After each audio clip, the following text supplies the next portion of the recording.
नमस्कार। श्रीमद् भागवत गीता द्वितीय अध्याय सांख्ययोग श्लोक 55। श्री भगवान उवाच प्रजापति यदा कामान सर्वान् पार्थ मनोगतान् आत्मन्नेवात्मना तुष्ट स्थितप्रज्ञस्तदुच्यते।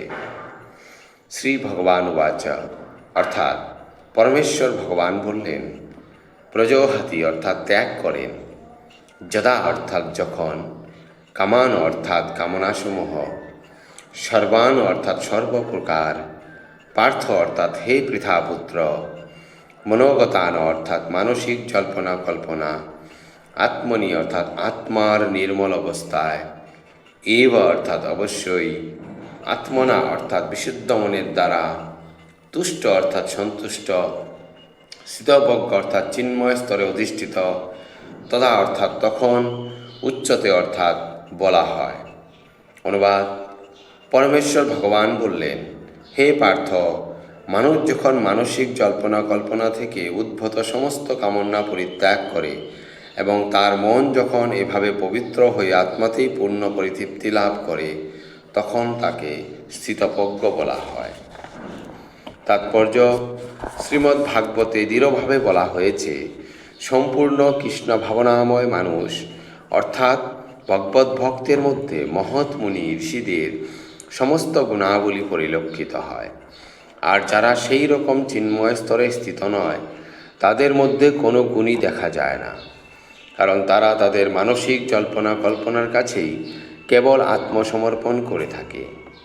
সুতরাং এখানে যথার্থই বলা হয়েছে যে জল্পনা কল্পনার মাধ্যমে সৃষ্ট ইন্দ্রিয় সুখভোগের সব রকমের ইচ্ছা পরিত্যাগ করতে হবে।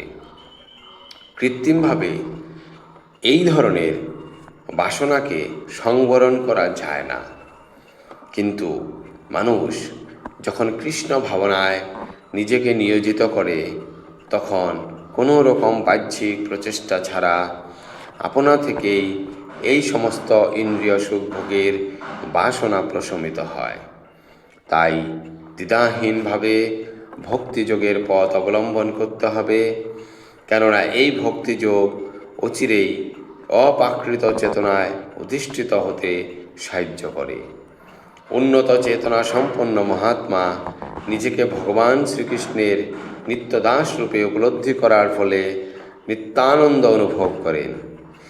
আধ্যাত্ম চেতনায় স্থিত এই ধরনের মানুষের জড়জগৎকে ভোগ করার তুচ্ছ কোনো বাসনাই তখন আর থাকে না, বরং তিনি তার প্রকৃত স্বরূপে পরমেশ্বরের নিত্য সেবায় মগ্ন হয়ে সর্বদাই সুখে থাকেন।